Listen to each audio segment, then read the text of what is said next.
So hello everyone, कैसे हैं आप सभी। उम्मीद करता हूँ शानदार होंगे, जानदार होंगे। आज जो हमारा टॉपिक होने वाला वो इम्पोर्टेंट है। अल्बर्ट आइंस्टीन के बारे में है, ठीक है। और उनका जो एक उनके बारे में जो लिखा गया एक एक्सट्रैक्ट है वो मैं आपको बताने वाला हूँ। और ट्रूली ब्यूटीफुल माइंड, ठीक है, इसके बारे में चर्चा करने वाले हैं हम। तो ध्यान से समरी पूरी समझेंगे, अल्बर्ट आइंस्टीन के बारे में समझेंगे, ठीक है। आप भी इंग्लिश वीजीटी मेंस की तैयारी करना चाहते हैं, आप हमसे जुड़िए, रेवांस टूर से जुड़िए। चलिए स्टार्ट करते हैं सेशन को without waste of any time. So dear students, मैं आप लोग को बता दूं कि अगर आप पढ़ने वाले हैं अ ट्रूली ब्यूटीफुल माइंड, तो मैं आप लोग को बता दूं कि सबसे पहले ये जो पूरा है, ये पूरा आइंस्टाइन के ऊपर है। एल्बर्ट आइंस्टाइन को आप तो जानते होंगे बखूबी, बहुत ही फेमस, बहुत ही प्रसिद्ध चेहरा है, ठीक है। और आप लोग इनको पहले भी जानते सुने होंगे इनके बारे में, और आज फिर से हम लोग इनके बारे में चर्चा करने वाले हैं, ठीक है। तो डियर स्टूडेंट्स, मैं आप लोग को बता दूं, ये एक बहुत ही जाना पहचाना चेहरा है जिनका जन्म मैं आप लोगों को बता दूं। पहले तो एक ऐसे हुआ था जैसे कि ये मतलब इनको इनके जो दोस्त है ना, वो बिल्कुल पसंद नहीं करते थे, बोरिंग बोलते थे। और इनका चेहरा भी बहुत ज्यादा बड़ा था, जिसके कारण लोग सोचते थे कि मतलब ये थोड़ा सा डल बालक है। लेकिन बाद में ये बहुत ही इंटेलिजेंट बनते हैं। कैसे, चलिए समझते हैं। तो सबसे पहले अल्बर्ट आइंस्टाइन को देख लीजिए, ठीक है। इनका जो जन्म हुआ था वो 14 मार्च 1879 को हुआ था, जो बहुत बार क्वेश्चन पूछा गया है। उल्प किंगडम ऑफ जर्मन एम्पायर, ठीक है, बिटनबर्ग जर्मन एम्पायर में, ठीक है। और इनकी जो डेथ हुई थी वो 18 अप्रैल 1955 को एज 76 पे हुई थी। कहाँ? New Jersey, US. ये जर्मनी से यूएस कैसे पहुंचे ये भी हम आपको इसी कहानी में, आज की कहानी में बताएंगे, ठीक है। ये जितने टॉपिक हैं सब ये इंपॉर्टेंट है इनके, ठीक है। एजुकेशन इनका जो हुआ है वो फेडरल पॉलिटेक्निक स्कूल इन ज्यूरिक में हुआ है, ठीक है। फेडरल टीचिंग डिप्लोमा 1900 में इन्होंने लिया, यूनिवर्सिटी ऑफ ज्यूरिक, ठीक है। यहाँ यहाँ यहाँ इनकी क्या हुई है, पढ़ाई हुई है, ठीक है। अच्छा, कुछ स्कूलिंग जो है ना म्यूनिक नाम की एक जगह पे हुई है, वो भी मैं आपको बताऊंगा आगे, अगर इससे जुड़े रहेंगे, ठीक है। नोन फॉर, ये इनको जाना क्यों जाता है मैं आपको बता दूं कि इनने जो जनरल रिलेटिवली का जो सिद्धांत दिया था, स्पेशल रिलेटिवली का जो सिद्धांत दिया था, फोटो इलेक्ट्रिक इफेक्ट बताया था, ई बराबर एम सी स्क्वायर बताया था, पता ना आप लोग को। E for energy, M for mass, C for प्रकाश का, प्रकाश की चाल, ठीक है। ई बराबर एच एफ, ये जो इनकी थ्योरी है, थ्योरी ऑफ ब्रोवेन मोशन, ठीक है। ये जितनी भी थ्योरी है इनके कारण इनको बहुत ज्यादा जाना जाता है, ठीक है। एक आपने सुना होगा ग्रेविटेशनल वेव, इसके बारे में भी इन्होंने बताया था, ठीक है। गुरुत्वीय जो तरंगे होती हैं उनके बारे में अगर इनको हम ध्यान दें, इनको कौन कौन से अवार्ड मिले हैं, इंपॉर्टेंट अवार्ड्स के बारे में अगर मैं बताऊं, तो सबसे पहली बात तो आप जान लीजिए, इनको नोबेल पुरस्कार मिला है, ठीक है। नोबेल पुरस्कार जो मिला है इन फिजिक्स में मिला है। और ये मैथमेटिक्स में बहुत ज्यादा इंटेलिजेंट थे, लेकिन इनको जो नोबेल मिला है वो फिजिक्स में मिला है, ठीक है। ये चीज ध्यान रखिएगा। और कब मिला था? तो 1921 पे मिला था, ठीक है। तो कुछ चीजों को ध्यान से अच्छे समझ के आप लोग को चलना है, कोई दिक्कत आए और तो उसको तुरंत मुझसे पूछना है, ठीक है, ध्यान से। तो नोबेल पुरस्कार इनको 1921 पे मिला था। और भी बहुत सारे इनको पुरस्कार मिले हैं, लेकिन इसमें आप एक और ध्यान रख लीजिए, अगर आप रख सकते हैं तो, gold medal of the royal astronomical society द्वारा इनको 1926 में भी अवार्ड मिला है, ठीक है। चलिए, तो आगे और भी अवार्ड मैंने दिए हैं, अगर आप जितने याद कर सको वो आपकी कैपेबिलिटी है, जितना अच्छा आप कर सको उतना आपके लिए अच्छा है, ठीक है। अगर मैं बताऊं फील्ड, तो इनकी जो फील्ड थी स्पेशली फिजिक्स फिलोसफी थी, ठीक है। भले ये मैथमेटिक्स में बहुत ज्यादा ब्रिलियंट थे, लेकिन फिजिक्स पे इनके जो है बहुत ज्यादा ध्यान था, और इसीलिए इनने जितने भी लॉ खोजे हैं वो फिजिक्स के ही खोजे हैं, ठीक है। इंस्टीट्यूशन की अगर हम बात करें कि इन्होंने कहाँ कहाँ पे काम किया है, तो मैं आप लोग को बता दूं, स्विच पेटेंट ऑफिस वर्न, इनकी पहली रेगुलर जो जॉब लगी थी 1902 पे, वो स्विच पेटेंट ऑफिस वर्न में लगी थी, ठीक है।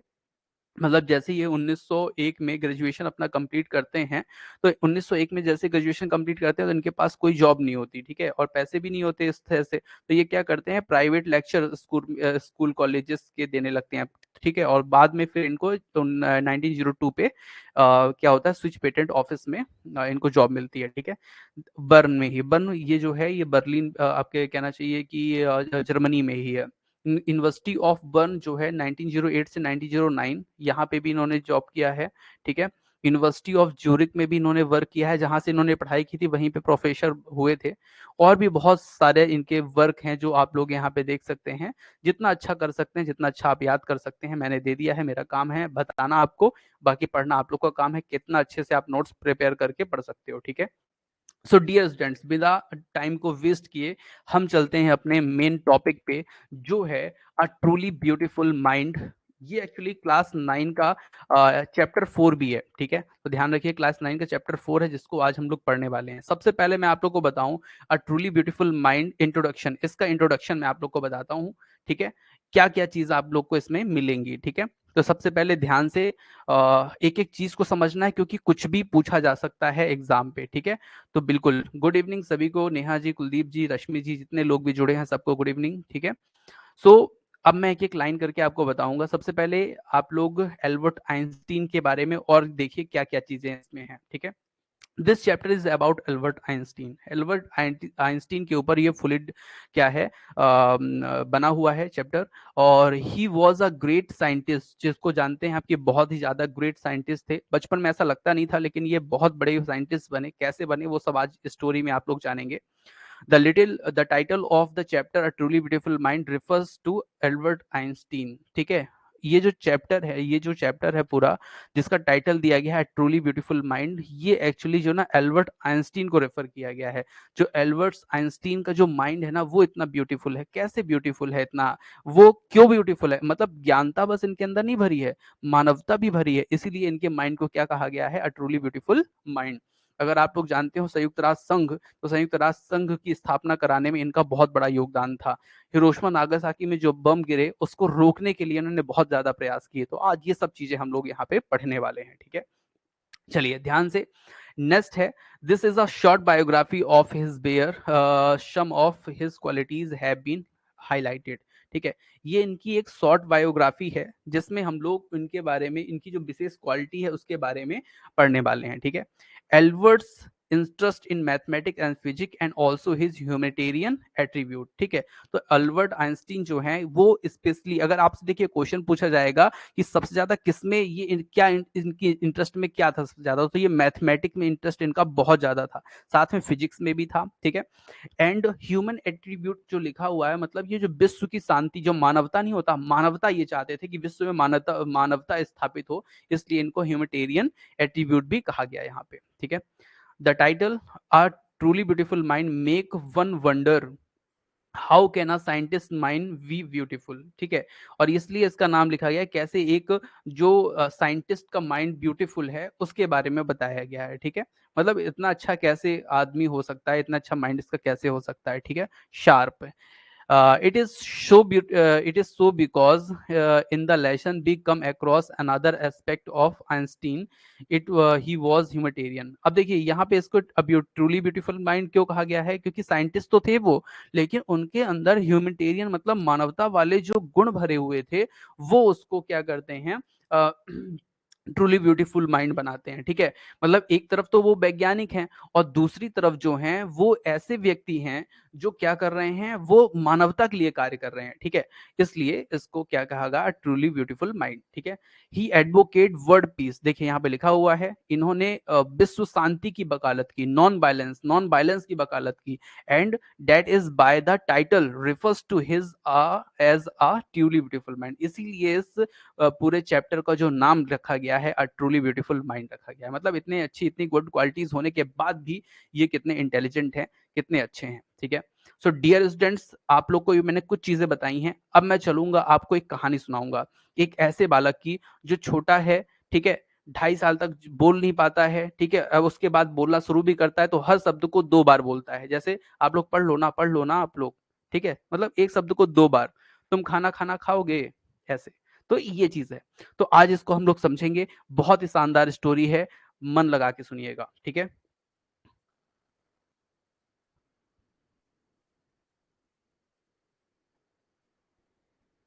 सो सबसे पहले मैं आप इस बच्चे की आपको स्टोरी बताता हूँ। आप लोग को स्क्रीन में दिख रहा होगा, ये छोटा सा बच्चा, ये अल्बर्ट आइंस्टीन है, ठीक है। इसका जो जन्म हुआ था 14 मार्च 1879 को, जर्मनी के एक शहर उल्म में हुआ था। ध्यान रखिएगा, उल्म में हुआ था, उल्म नाम के एक शहर में हुआ था। 2.5 साल की उम्र तक ये लड़का जो है ना बोल नहीं पाता था, ठीक है। और जब इसने बोलना चालू किया ना, तो हर शब्द को ना 2 बार बोलता था, ठीक है। हर शब्द को कितने बार बोलता था, 2 बार बोलता था। इसके जो सहपाठी थे, इसके जो भाई बंधु थे, ठीक है, जैसे मान लीजिए ये तो हालांकि इसकी बहन है, फिर भी मैं आपको बताऊंगा। इसके जो सहपाठी थे, ये उसको उबाऊ मानते थे, ठीक है? उबाऊ मानते थे और उसकी माँ ने सोचा कि वह अपने सिर के असामान्य रूप के जो बड़ा का जो उसका जो सिर है ना, वो असामान्य रूप से बड़ा हो गया है ना, इसलिए इसका जो दिमाग है वो बराबर नहीं चलता। इसी कारण ये जो है पागल पागल लड़का है, इसीलिए ये पागल है, ठीक है? इसके जो स्कूल के जो प्रधानाध्यापक थे मतलब हेडमास्टर, ध्यान दीजिएगा मैं टीचर नहीं बोल रहा हूँ, मैं प्रिंसिपल नहीं बोल रहा हूँ, ध्यान रखिएगा हेडमास्टर बोल रहा हूँ, यही क्वेश्चन पे आएगा एग्जाम में, ठीक है? तो इसके जो प्रधानाध्यापक थे, वो इसको मूर्ख मानते थे, ठीक है? और व्यर्थ के रूप में मानते थे कि मतलब इसका कोई मतलब नहीं है इसके जीवन का, ठीक है? और उन्होंने इसके पिताजी से एक बार कह भी दिया था कि ये जो लड़का है ना, अपने जीवन में किसी भी फील्ड पे कुछ भी नहीं कर पाएगा, ठीक है? लेकिन उस ये जो बालक है, ये जो लड़का है, अल्बर्ट आइंस्टीन है, इन सभी बातों को गलत साबित कर देता है, ठीक है? सभी बातों को गलत साबित कर देता है। एक दिन की बात क्या होती है कि इसकी जो छोटी बहन है, इसका नाम माजा होता है। ये जो छोटी बहन आप देख रहे हैं ना, ये माजा इसका नाम है। जब इसका जन्म होता है तो अल्बर्ट आइंस्टीन का जो दिमाग होता है वो बहुत ही चालू होता है, ठीक है? तो ये बोलते हैं ये जो मेरी बहन है इसके व्हील क्यों नहीं लगे हुए हैं, ये चलेगी कैसे? मतलब इन्होंने हमेशा जो टॉय खेले थे, जो गुड्डा गुड़िया खेला था, उसमें क्या लगे होते थे? व्हील लगे होते थे। तो ये भी अपने सोच रहे थे मेरी बहन के व्हील क्यों नहीं लगे हैं, पहिए क्यों नहीं लगे हैं, ठीक है? वे कैसे चल पाएगी? ऐसे सोच वाले व्यक्ति जो हैं वो अल्बर्ट आइंस्टीन है, ठीक है? फिर क्या होता है कि 6 साल की उम्र में इन्होंने अपनी माँ से, इनकी जो माँ है, तो अब चूंकि ये अकेले ही खेलते रहते थे तो इनकी जो माँ है, इन्होंने कहा कि बेटा तुम वायलिन सीख लो, ठीक है? वायलिन बजाना सीख लो। तो ये लड़का वायलिन बजाना जो है सीखने लगा और इतना प्रतिभाशाली हो गया कि इसको वायलिन में बहुत ही अच्छा मतलब वायलिन बजाने लगा ये, ठीक है? और फिर क्या होता है, ये धीरे-धीरे बड़ा होता है, 15 साल की उम्र में पहुँचता है और इसका जो पूरा परिवार है, वो कहाँ चला जाता है? 15 माह, जब वो 15 माह का था ना, तभी सब वो कहाँ चले जाते थे? म्यूनिख चला गया था परिवार पूरा, ठीक है? अब क्या होता है, वहाँ पे जो जिस स्कूल में ये पढ़ रहा होता है बालक, अल्बर्ट आइंस्टीन, वहाँ के जो नियम होते हैं बहुत ज़्यादा सख्त होते हैं, जो इस अल्बर्ट आइंस्टीन को बिल्कुल पसंद नहीं आते। और जब ये इसको वो नियम, वो कानून पसंद नहीं आते, तो ये स्कूल को क्या कर देता है? छोड़ देता है। और छोड़ करके अपनी शिक्षा दूसरी जगह से करने लगता है, ठीक है? उसके बाद इसका जो स्कूली शिक्षा है वो कंप्लीट होती है, ठीक है? और ये क्या करता है, अब ये लड़का जो है थोड़ा बड़ा हो चुका है, ठीक है? और अब ये बड़ा होकर के क्या चाहता है कि वो म्यूनिख में नहीं पढ़ना चाहता है, क्योंकि यहाँ के जो स्कूल हैं, यहाँ के जो लोग हैं, वो दूसरों के विचारों को सुनना पसंद नहीं करते, ठीक है? तो ये अब कहाँ पढ़ना चाहता है, ये ज्यूरिख विश्वविद्यालय में पढ़ना चाहता है और वहीं पे इसने क्या किया है, एडमिशन लिया है। अल्बर्ट आइंस्टीन ने ज्यूरिख, जो स्विट्जरलैंड में है, वहाँ पे इसने एडमिशन लिया है कॉलेज में, ठीक है? क्योंकि वहाँ जो माहौल है ना, अधिक उदारवादी है। मतलब यहाँ पे जो लोग हैं ना, ये बहुत सुनते हैं, दूसरे के विचारों को बहुत सुनते हैं। अगर कोई नया काम करेगा तो उसको और ज़्यादा क्या करते हैं, स्वीकार करते हैं, ठीक है? उसके विचारों को, उसके अवधारणाओं को स्वीकार करते हैं, ठीक है? जो इस लड़के को बहुत अच्छा लगा। उन्होंने भौतिकी और गणित में अधिक रुचि दिखाई। मतलब ये जो लड़का है ना, ये जो है इसको देखिए, सबसे पहले इसका स्पेशल इंटरेस्ट तो मैथमेटिक्स में होता है, लेकिन बाद में फिजिक्स में भी इसका इंटरेस्ट बन जाता है, ठीक है? अब ये कॉलेज कर रहे होते हैं, उसी समय इनको इसी विश्वविद्यालय, मतलब जो यूनिवर्सिटी है ज्यूरिख, यहाँ पे एक छात्र जिसका नाम है मिलेवा मैरिक से मुलाकात होती है, ठीक है? मिलेवा मैरिक से इनकी जब मुलाकात होती है, तो यह लड़की भी ना उतनी ही बुद्धिमान होती है जितने की ये थे, ठीक है? मतलब इनको इनके जैसी ही मिल गई थी, बुद्धिमान और चतुर, ठीक है? अब क्या, जब ये मिल गए तो अब इनका जो है उसके साथ मन लगने लगा, ठीक है? अब मन लगने लगा, बातें होने लगी, उस समय फ़ोन तो था नहीं, लेटर चलने लगे, ये इनको पत्र लिखते, वो इनको पत्र लिखते। अच्छा, इनके जो पत्र होते थे, वो ऐसे पत्र होते थे जिसमें प्यार भरी बातें तो होती ही थी, लेकिन साइंटिफिक बातें भी होती थी। मतलब ये ऐसे साइंटिस्ट थे दोनों लोग, अब जब दोनों लोग एक ही तरह की पढ़ाई करते थे, तो प्यार के साथ-साथ साइंटिफिक वाली बातें भी ये लोग करते थे। क्या हुआ, इनकी जो माताजी थी, मतलब इनकी जो मम्मी थी, किनकी, अल्बर्ट आइंस्टीन की, मिसेस आइंस्टीन, वो अल्बर्ट आइंस्टीन को इससे शादी करने के लिए मना करती हैं। क्यों करती हैं? क्योंकि वो ज़्यादा पढ़ी लिखी थी जितने कि ये पढ़े थे, और वो चाहती थी कि इससे शादी ना हो, कि इससे कम पढ़ी लिखी वाली से शादी हो। और एक कारण और भी था कि इनकी जो वाइफ थी, ठीक है? कौन? मिलेवा, वो 3 साल इनसे बड़ी थी। तो इनकी जो माँ थी वो बिल्कुल नहीं चाहती थी इससे शादी हो, लेकिन ये हमेशा खतरों से खेलते थे, ठीक है? जो इनको पसंद होता था वही करते थे, तो इन्होंने उस मिलेवा मैरिज से शादी की और शादी इनकी जो हुई वो 1903 पे हुई, ठीक है? 1903 पे जब शादी हुई और शादी के बाद इनके 2 बच्चे भी हुए। लेकिन क्या हुआ कि इनके ये दोनों एक ही तरह के व्यक्ति थे, धीरे-धीरे इनमें बातें होने लगी, झगड़े होने लगे और 1919 में इन दोनों का क्या हो गया? तलाक हो गया, ठीक है? मतलब दुर्भाग्यवश ऐसा हो गया, ठीक है? अब होता क्या है कि 1919 में इनकी जो कज़न सिस्टर होती है, ठीक है? उससे इनकी क्या हो जाती है? शादी हो जाती है, ठीक है? आगे क्या होता है, ये अपनी शिक्षा भी पूरी करने के बाद जब इनकी शिक्षा पूरी हो जाती है ना, तो अल्बर्ट ने बर्न में, जो बर्न कहाँ है आपके जर्मनी में ही है, बर्न में पेटेंट कार्यालय, जो अभी मैंने ऊपर आपको बताया था, पेटेंट कार्यालय में तकनीकी विशेषज्ञ के रूप में काम करना चालू कर दिया, ठीक है? मतलब टेक्निकल इन्होंने काम जो है टेक्निकल का काम करना चालू कर दिया। और यहाँ पर उन्होंने सबसे पहले अपना क्या किया, सापेक्षता के विचार को गुप्त रूप से काम किया। मतलब जो सापेक्षता का इन्होंने जो सिद्धांत दिया था ना, रिलेटिवली वाला, वो इन्होंने क्या किया, वहां पे गुप्त रूप से काम करना चालू किया, ठीक है? 1915 में इन्होंने क्या किया, सापेक्षता के विशेष सिद्धांत पर अपना पेपर प्रकाशित किया। मतलब 1915 में जो सापेक्षता का सिद्धांत है वो एक पेपर पे इन्होंने क्या किया, प्रकाशित करवाया, ठीक है? जिसके बाद इन्होंने एक विश्व प्रसिद्ध समीकरण E बराबर mc स्क्वायर दिया, जो मैंने आपको आगे बताया था, ठीक है? ध्यान रखिएगा, मैंने जो आगे बताया था, ये इनकी वाइफ है मिलेवा, ठीक है? ये हैं आपके अल्बर्ट आइंस्टीन और अल्बर्ट आइंस्टीन के साथ उनकी वाइफ मिलेवा, ठीक है? इनके साथ डिवोर्स हो चुका है। डिवोर्स होने के बाद इनने जो शादी की है वो इनसे की है, ठीक है? इनका नाम एलिजा है, ठीक है? जो इनकी कजन भी थी, ठीक है? आगे क्या होता है, आगे इन्होंने एक बहुत इंपॉर्टेंट ई बराबर एम सी स्क्वायर एक समीकरण दिया जो विश्व प्रसिद्ध हुआ, 1915 में दिया। और इन्होंने 1915 में ही जर्नल थ्योरी ऑफ रिलेटिवली का सिद्धांत भी इन्होंने पेपर में प्रकाशित कराया, ठीक है? इन्होंने गुरुत्वाकर्षण की अवधारणा को बिल्कुल नई तरह से परिभाषित किया। जो न्यूटन ने दे दिया था ना गुरुत्वाकर्षण की अवधारणा, वो इन्होंने फिर से एक नए तरीके से क्या किया, परिभाषित किया, ठीक है? इस सिद्धांत में उन्होंने प्रसिद्ध व्यक्ति मतलब इसी सिद्धांत ने उनको क्या किया, बहुत प्रसिद्धि दिलाई, बहुत प्रसिद्ध बना दिया, ठीक है?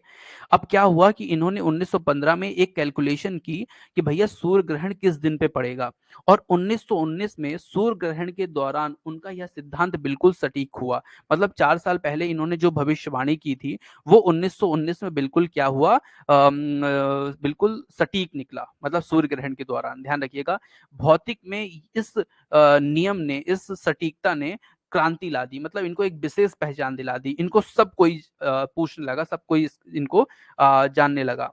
और इसी बीच क्या होता है कि इनको 1921 में ये तब की फोटो है, 1921 में इनको मिलता है नोबेल पुरस्कार, ठीक है? फिजिक्स के लिए इनको नोबेल पुरस्कार मिलता है 1921 में, ठीक है?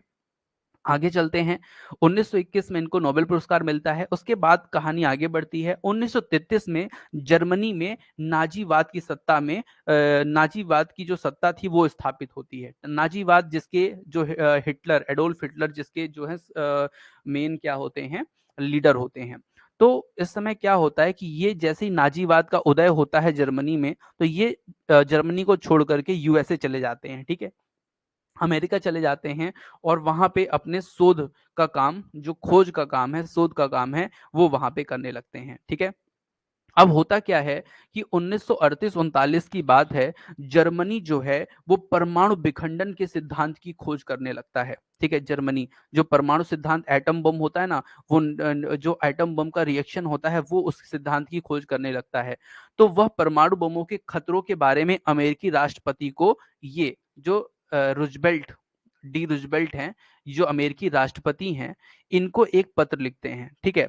और इस पत्र को जब एल्बर्ट आइंस्टीन राष्ट्रपति को लिखते हैं कि ये जो एटम बम है बहुत ज्यादा खतरनाक हो सकता है पूरे दुनिया के लिए, तो ये जो जो ये रूजवेल्ट हैं राष्ट्रपति, इन्होंने कोई विशेष प्रक्रिया इनके लेटर की नहीं देते हैं और गुप्त रूप से ये भी क्या करते हैं, एटम बम बनवाना चालू कर देते हैं, ठीक है?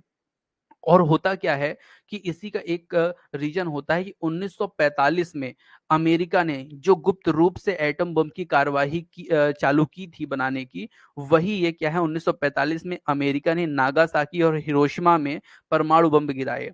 तो वह बहुत ही आहत हुए, मतलब इस बात से जो अपने अल्बर्ट आइंस्टीन है ये बहुत ज्यादा क्या होते हैं, इस बात से बहुत ही ज्यादा दुख इनको होता है। इसी से पता लगाया सकता है कि ये कितने मानवीय व्यक्ति थे, ठीक है।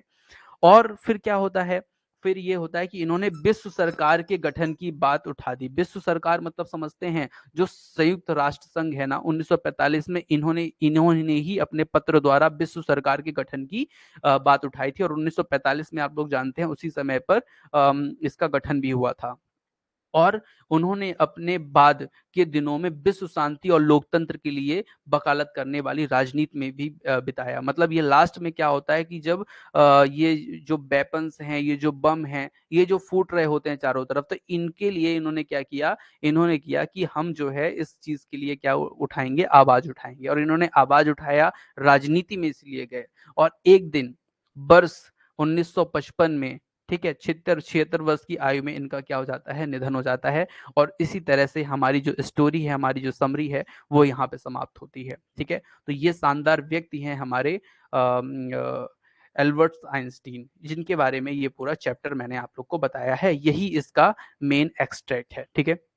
सो डियर स्टूडेंट्स, ये क्लास जो है वो आपकी यूट्यूब में रहेगी। जो भी रेवा इंस्टीट्यूट से जुड़ना चाहते हैं, वो डिस्क्रिप्शन में लिंक है, उसके माध्यम से ऐप डाउनलोड करें और रेवा इंस्टीट्यूट के साथ जुड़ करके इंग्लिश पीजीटी मेंस की तैयारी कर सकते हैं। टेस्ट सीरीज भी लॉन्च हो गई है, जिसका आप प्रिंट भी निकाल सकते हैं, ठीक है। तो प्रिंट निकाल के आप तैयारी कर सकते हैं। तो चलिए डियर स्टूडेंट्स, यहाँ पे हम इसको क्लोज करते हैं। दूसरी क्लास फिर से स्टार्ट होगी, तुरंत आप सभी लोग उसको ज्वाइन करें, ठीक है। Thank you for watching dear.